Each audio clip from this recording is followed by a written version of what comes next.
Bonjour et bienvenue dans ce nouveau numéro de VIP. Aujourd'hui, nous recevons Jean-Jacques Simon, dit Jaco, une personnalité yvelinoise de 64 ans qui vit aujourd'hui à Montigny-le-Bretonneux.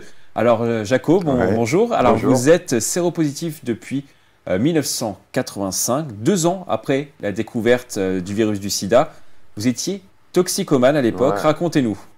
un peu plus tôt en fait, 82 plus que 85. Parce que 85, 86, c'est le test ELISA, c'est quand ça a été officialisé. C'est-à-dire que là, ils ont trouvé un test qui montrait la séropositivité.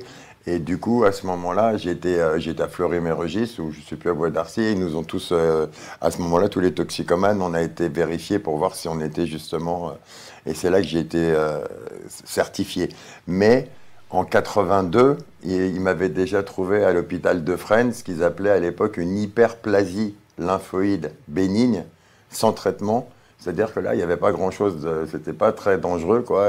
Il n'y a pas besoin de faire médecine, hein. Hyperplasie lymphoïde et bénigne, bénin, c'est rien du tout. Donc c'est ça, quand ils me l'ont rediagnostiqué après, c'était plus du tout bénin et ça s'appelait plus du tout de la même façon. Donc, on est d'accord, 85 82. officiellement. Officiellement 85 ou 86, je ne sais plus le test ELISA, je ne sais plus si c'est 85 ou 86, mais c'est une de ces deux années-là. Et comment vous avez été contaminé? Racontez-nous.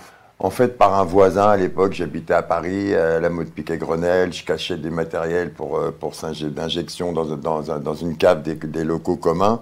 Et il y avait un autre toxicomane que je connaissais d'ailleurs dans l'immeuble. Et un jour, qui s'est servi sans me prévenir et tout, qui s'est servi de mes trucs. Moi, j'étais assez paranoïaque. J'allais même cambrioler comment dirais-je, des cabinets d'infirmières, rien que pour avoir des seringues. Parce que dans les cabinets d'infirmières, il n'y a pas de produit, il n'y a aucun stupéfiant. Mais juste pour avoir des seringues, des garrots et des choses comme ça, je faisais ça.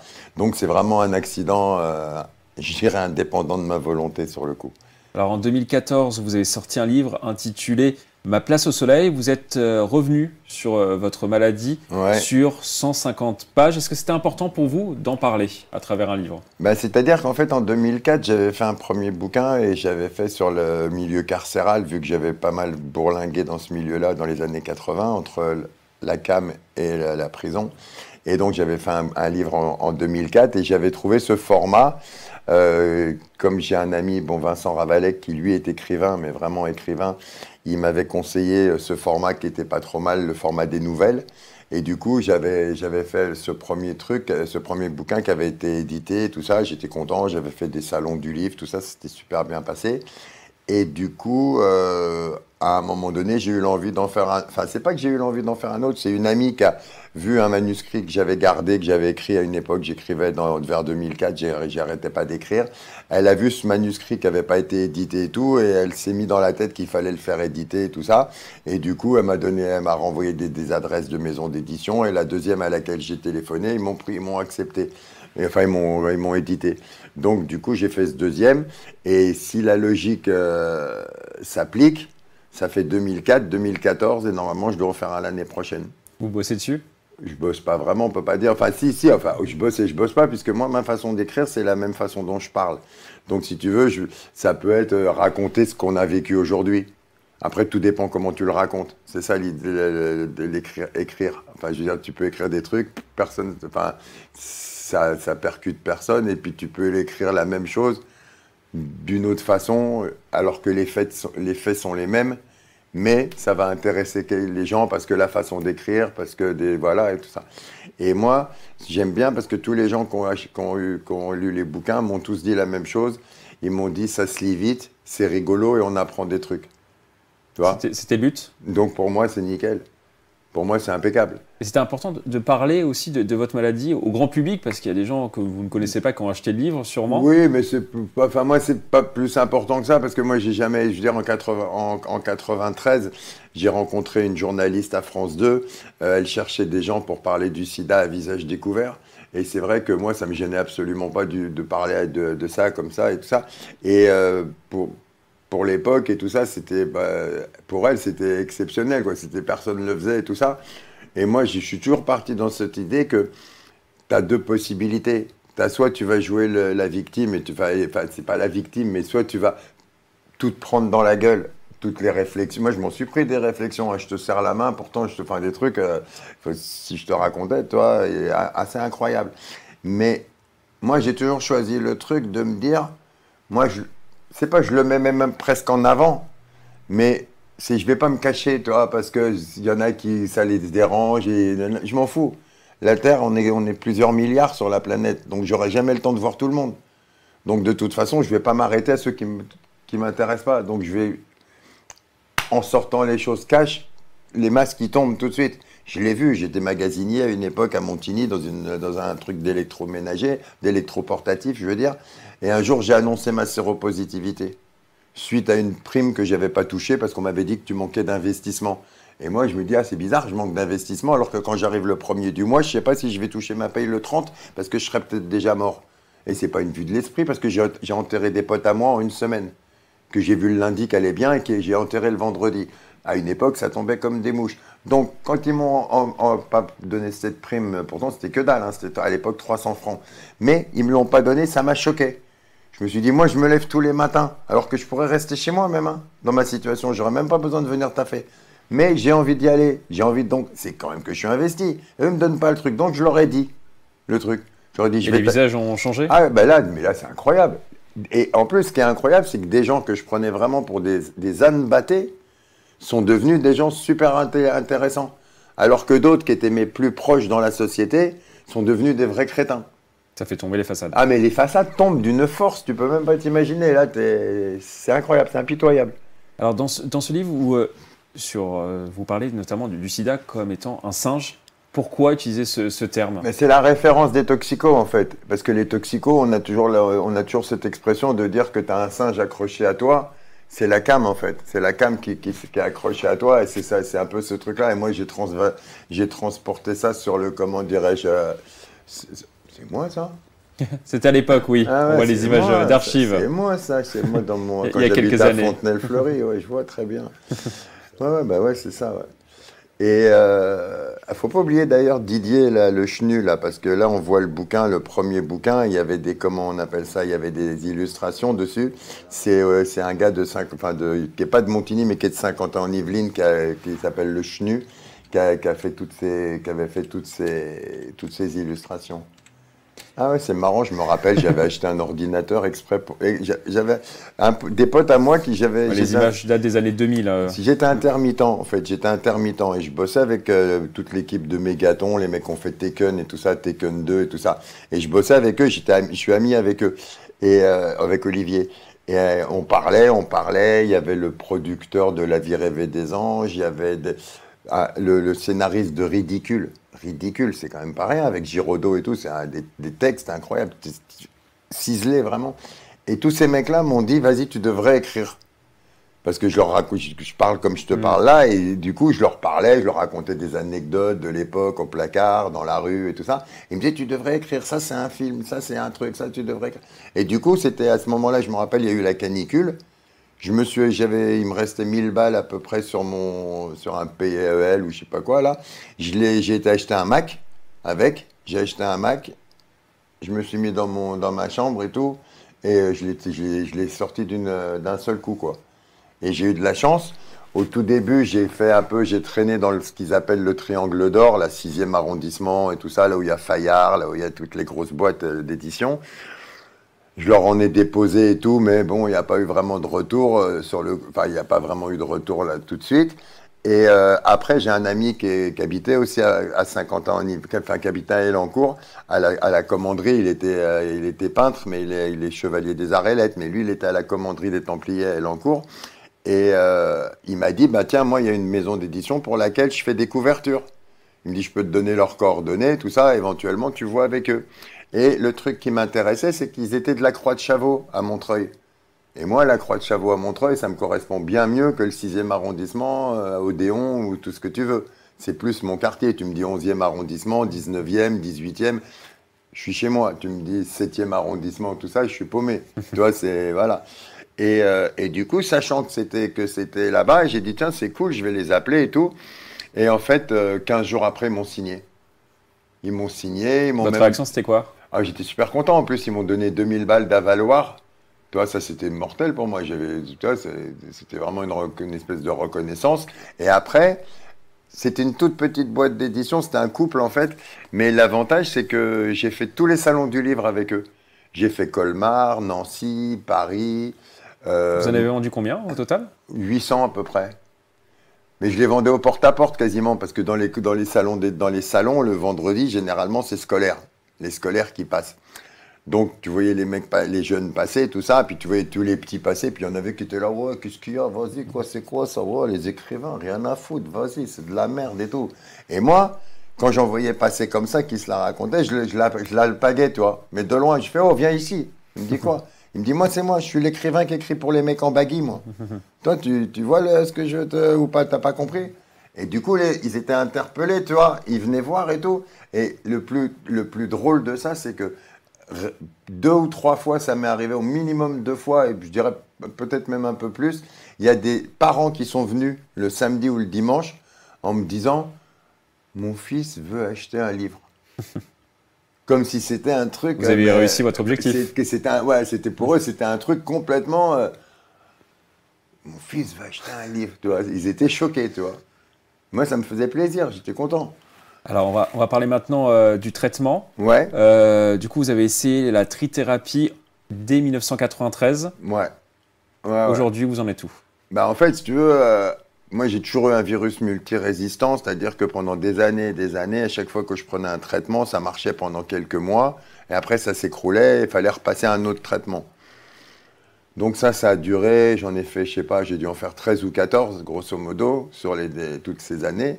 Et arrivé à un moment, que je ne saurais pas dire exactement quand, peut-être 2007, entre 2005 et 2010, je dirais, on a trouvé un traitement et jusqu'à là, on a gardé le même traitement et là-dessus, ça va. Par contre, ils m'ont découvert une autre maladie congénitale de ma mère, qui est, comment dirais-je, une maladie des vaisseaux sanguins, des artères. Et alors là, je te passe, je me suis fait enlever un morceau de carotide, ils m'ont ouvert comme ça, ils m'ont ouvert les 2 jambes, enfin bon. Rien à voir avec le sida. Rien à voir avec le sida, un truc, c'était une prime. C'est une prime d'héritage de ma mère congénitale, un truc.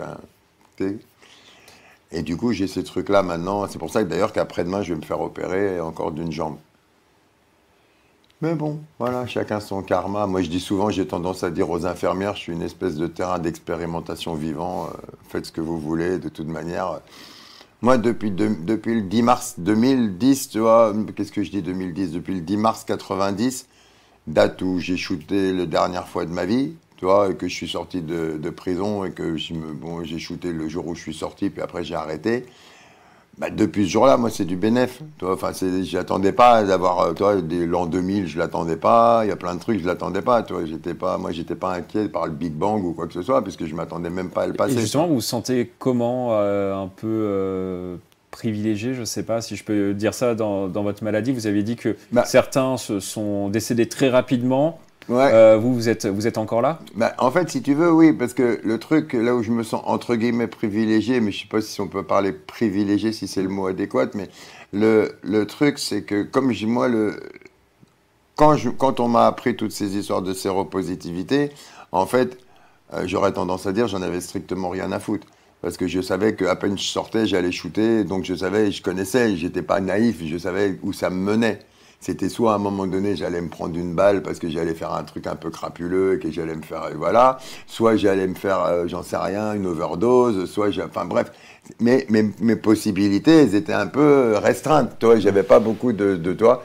Donc, plus la maladie, plus tout ça. Donc, je savais, je me disais, moi, de toute manière, on me dit t'es malade. Moi, si tu veux, j'avais toujours cette image de dire, c'est comme si tu avais toute la famille à Damoclès qui était au-dessus de ma tête et qu'il y en avait un qui essayait de rentrer pour pousser, pour essayer de se faire une place.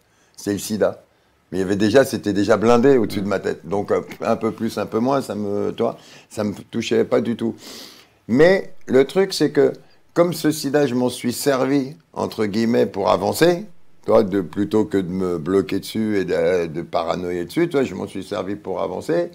Du coup, ça m'a donné une motivation pour changer ma vie, toi, pour que ma vie elle change de ce que j'étais quand j'étais toxico. S'il n'y avait pas eu ce déclic d'avoir cette maladie-là, je ne sais pas si j'aurais bougé les choses.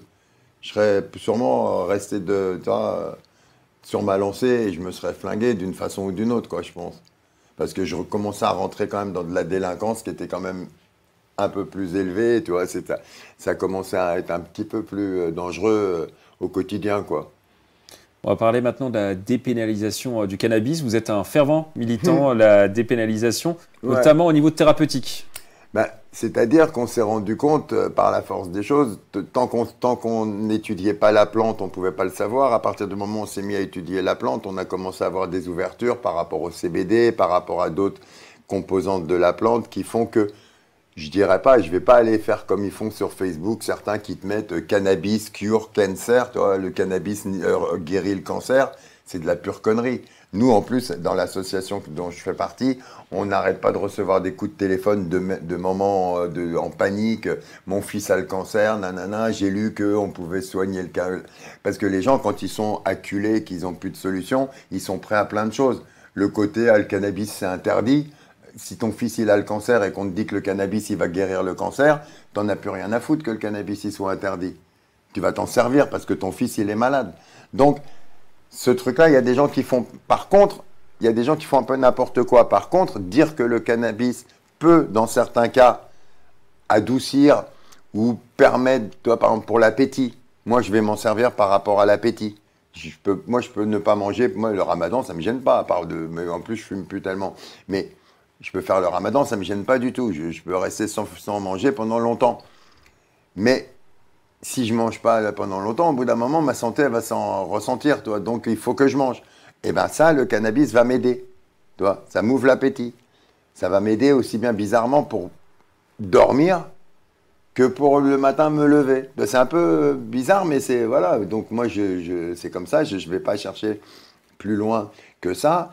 Et simplement, je me dis que pourquoi empêcher les gens de comment dirais-je, de se soulager avec ça, alors qu'il y a plein d'autres produits qui sont utilisés dans la pharmacopée, comme la morphine, les opioïdes et tout. Je veux dire, on donne des opioïdes, on donne du fentanyl ou des oxycodons et tout ça à des gens. Ça fait des vagues de morts aux États-Unis. C'est un scandale sanitaire aux États-Unis et ça commence à arriver chez nous. Ça dérange personne, par contre, pour donner des autorisations de mise sur le marché.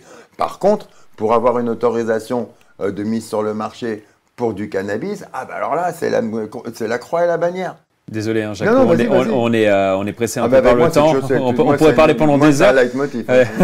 Dernière question. Ouais. Votre regard sur la maladie aujourd'hui. 174 000 Français vivent avec le VIH en France et 38,4 millions dans le monde. Qu'est-ce que vous en pensez ? Déjà, sur les 38 millions, tu en as un paquet. Déjà, c'est des insolvables. Hein. C'est les pays où il n'y a pas de thunes pour pouvoir acheter des médicaments et tout ça. Donc là, forcément, il y a plus de... Et en France, 174 en France, 000 chez nous, pour synthétiser le truc, j'ai une anecdote. C'est que là, récemment, j'étais à l'hôpital et normalement, à l'hôpital, on te dit ne prends aucun médicament. Tous les médicaments vont être donnés par l'hôpital. Ils te le mettent sur une ordonnance, mais toi, tu n'as pas le droit d'amener tes médicaments. Moi j'écoute ce qu'on me dit, hein, je n'amène pas mes médicaments. J'arrive là-bas, je suis resté 3 jours sans avoir sur les 3 molécules que j'ai, puisque maintenant, j'ai plus que 3 molécules pour la trithérapie. Avant, j'en ai eu 4 et des fois même 5. Mais là, j'en ai 3. Il y en avait une qui me manquait. Pendant 3 jours, je ne l'ai pas eu. Ils n'ont pas été la chercher. Nulle part. À une époque, dans les années 90, tu même pas t'envisageais, c'est un truc comme ça. Les médicaments sida, c'était le truc. Là, ils en ont plus rien. Là, le sida, c'est devenu une espèce de truc. Ils en ont, mais quasiment plus rien à foutre pour être... toi. Un petit coup de gueule là-dessus ? Un petit coup de gueule, moi, si tu veux, plutôt que de faire un coup de gueule, j'amène mes médocs. Hein. Moi, je veux dire, moi, tu sais, je m'adapte au truc. Les gens, tu peux pas retourner toute la connerie humaine parce que, je veux dire, elle prend trop de puissance et tout. Donc, mieux vaut essayer de louvoyer entre les trucs. Ils te disent, voilà, tu sais que ça va être comme ça, tu ramènes tes médocs et puis tu te prends pas la tête avec eux. Et puis voilà, comme ça, c'est tranquille. Autrement, un coup de gueule, je peux pas me permettre de dire que j'ai un vrai gros coup de gueule dans la mesure où on s'est quand même bien occupé de moi. Faut quand même, si je suis là aujourd'hui, j'étais là ici il y a plus d'une dizaine ou une quinzaine d'années déjà. Les images, d'ailleurs. Tu as les images qu'on a vues, tu vois, une vingtaine d'années même. Je peux pas me plaindre. J'habite à Montigny-le-Bretonneux. C'est une ville qui est super chouette. Les gens, il y en a qui se bagarrent pour venir. J'avais lu sur le journal, pour les HLM ici, les gens se bagarrent pour venir. J'ai bossé ici, ils m'ont accueilli, ils m'ont laissé bosser. J'ai bossé avec des ados, je me suis éclaté. J'ai fait plein de projets avec des ados et tout ça à la maison de quartier quand je travaillais animateur au Pas du Lac, là. Je suis dans un endroit sympa, tu vois, c'est pas avec ce que j'ai moi cotisé à la société que normalement tu as plein de pays, ils te renvoient rien quand tu as cotisé ce que moi j'ai cotisé pour la société. Aux États-Unis, je suis autour d'un bidon en train de chanter du blues, tu vois, s'il fait froid, tu vois.